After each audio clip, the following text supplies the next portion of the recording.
Les grands témoins de l'actu, comme chaque vendredi dans Patrick Cathodique, avec Mélodie Schwertz. Salut Mélodie. Salut Tanguy. Nous allons parler du microcrédit. C'est important le microcrédit aujourd'hui dans la région. Effectivement Tanguy, ce matin une convention a été signée à Strasbourg pour favoriser l'accès au microcrédit. L'ADI est une association qui est pionnière dans ce domaine. Elle délivre environ 15 000 microcrédits par an et elle a contribué à la création de 100 000 emplois depuis 20 ans. Je présente les invités de ce plateau. Bonjour, enchantée Linda Ibiem. Bonjour. Vous êtes conseillère microcrédit et à vos côtés c'est Rachid Abidi. C'est ça. Également Bonjour. spécialiste du microcrédit. Exactement. Ça représente quoi le microcrédit aujourd'hui dans l'activité économique alsacienne, Rachid? Alors, aujourd'hui, le microcrédit, c'est 256 financements qui ont été délivrés en Alsace pour aider 256 entrepreneurs qui ont démarré, qui n'avaient pas accès au crédit bancaire. Linda, c'est quelle somme en jeu? Alors, je porte le microcrédit personnel de l'ADI. Ouais. Et en 2011, ça a représenté environ 70 financements de microcrédit personnel. Et combien de sommes? Combien? C'est quoi? C'est 5 000 euros, 10 000 euros, Alors, 200 le euros? maximum possible, c'est 3 000 euros. Et la moyenne du microcrédit octroyé tourne autour de 1 800 euros. Mélodie Schwertz. Vous l'avez dit justement, qui peut contracter un microcrédit? Qu'est-ce qui vous différencie d'une banque? Ton prix, Linda. Alors, le microcrédit, comme le disait Rachid, s'adresse aux personnes qui n'ont pas accès au crédit bancaire classique.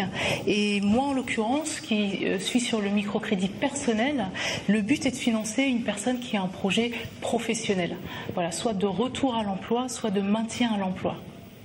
Ces 1 800 euros en moyenne de prêt, vous l'avez dit, ça suffit pour s'en sortir, pour démarrer une nouvelle vie? Oui, le but de l'ADI est d'être un petit peu un tremplin et vers l'emploi et vers le circuit de la banque classique. Donc effectivement, on intervient sur du démarrage d'activités, le financement par exemple d'un permis B pour pouvoir retrouver un emploi, d'un véhicule, la réparation d'un véhicule, le financement d'une formation. Donc ce sont des montants qui sont suffisants, ou alors qui peuvent intervenir en cofinancement de subventions qui existent déjà, comme par exemple les subventions que propose la région Alsace. Il y a environ 2 millions de bénéficiaires du RSA en France, pourtant l'ADI n'a que 30 000 clients. Comment vous expliquez que le système de microcrédit soit si peu utilisé finalement? Alors, je pense que c'est dû au fait que, en tant qu'association, aujourd'hui, on a moins de moyens que les banques pour communiquer, pour informer le public qui pourrait en bénéficier. Aujourd'hui, on fait beaucoup d'efforts à l'ADI, mais pas que, et les autres associations aussi autour de nous, pour justement informer, sensibiliser, toucher davantage le public qu'on veut aider.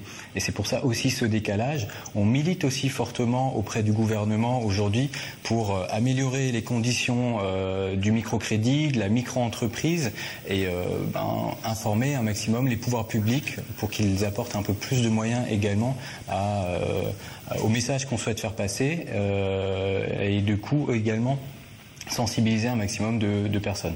La preuve que ça peut vous concerner également. Mélodie, vous avez rencontré une personne qui a pu se payer son permis, on en a parlé à l'instant, ce fameux permis B, grâce à un microcrédit. Absolument Tanguy, j'ai rencontré Maurice, il a emprunté 800 euros à l'ADI pour financer son permis de conduire poids lourd. 2 semaines plus tard, il trouvait un emploi de chauffeur, on l'écoute. Mon parcours, il est vraiment exponentiel.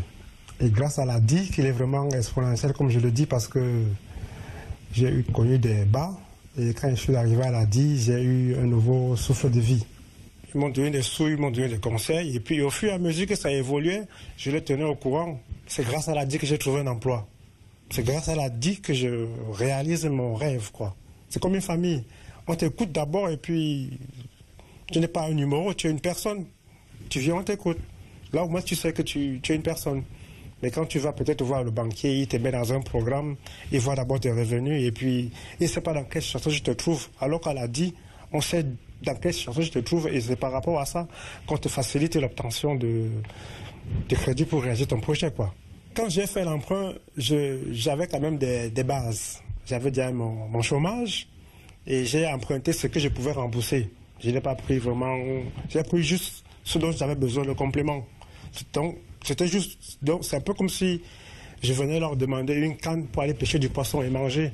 Et non qu'ils me donnent du poisson pour manger, quoi. 47% des Français considèrent le microcrédit comme une solution dangereuse. Ils y voient surtout un prêt à des personnes non solvables. Comment vous vous défendez contre ça? Alors, je t'en prie.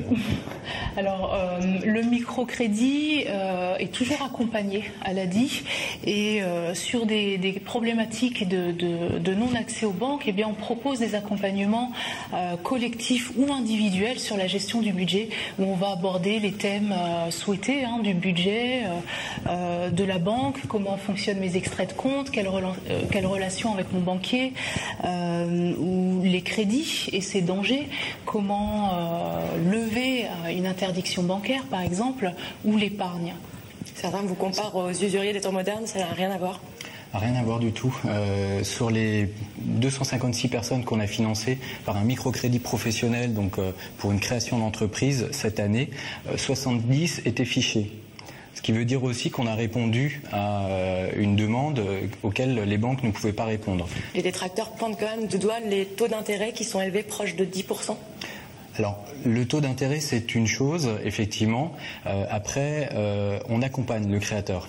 C'est un microcrédit accompagné. On lui propose également des aides au travers d'un prêt d'honneur qu'on peut cumuler au microcrédit. Aujourd'hui, ce taux-là, finalement, n'a pas vraiment de sens. On n'a pas besoin, finalement, de l'exprimer plus que ça, parce que tout cumulé, c'est juste un taux d'intérêt qui permet de faire vivre l'association d'une certaine manière à hauteur de 15-20% de son budget régional. Le microcrédit peut lancer une activité également et vous donner du boulot. Vous avez rencontré un jeune créateur d'entreprise qui a bénéficié d'une certaine somme et qui maintenant est complètement intégré dans la vie professionnelle. Effectivement, Armande, elle a bénéficié d'un microcrédit professionnel. En recherche d'emploi, elle a décidé de se lancer et de lancer son entreprise de bien-être. Grâce à l'ADI, elle a payé ses matériaux, ses formations et son commerce a ouvert il y a 6 mois. On l'écoute. Il y a une écoute, il y a un accompagnement. Ils vous disent tout de suite si votre projet il est viable ou non, en fonction de la détermination de la personne aussi. S'ils voient que la personne est motivée, elle est soutenue. Et c'est ça que j'ai trouvé formidable. On a fait tous les papiers. La demande de crédit a été rapide et l'acceptation également était très très rapide. Déjà, j'ai fait une demande de crédit auprès de ma banque et ils me l'ont refusé. Ces 6 000 euros, il me les manquait, il me les fallait. J'avais pas assez, j'avais mes biens propres, mais ça m'a coûté très cher.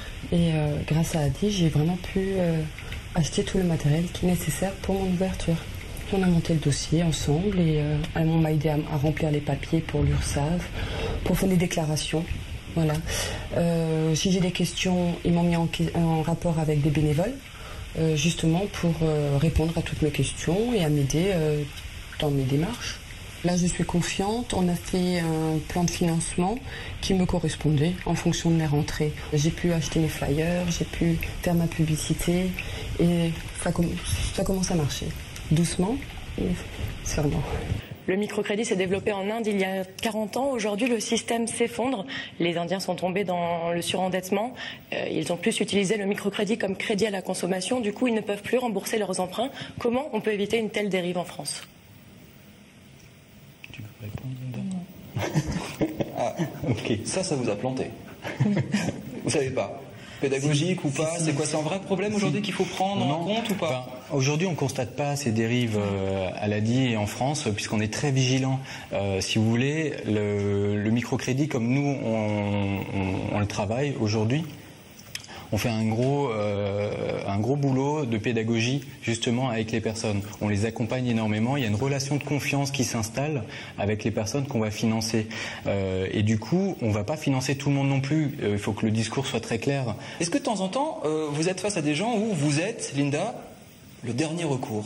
Et si vous leur dites non, ils n'ont strictement plus rien derrière. Est-ce que vous avez ça en tête? Oui, on est très souvent le dernier recours. Après, on a ce rôle de conseil et d'accompagnement où notre but, c'est d'apporter des solutions existantes si jamais on ne pouvait pas la suivre financièrement. Merci beaucoup, Linda. Merci beaucoup, Rachid. Merci beaucoup, Mélodie.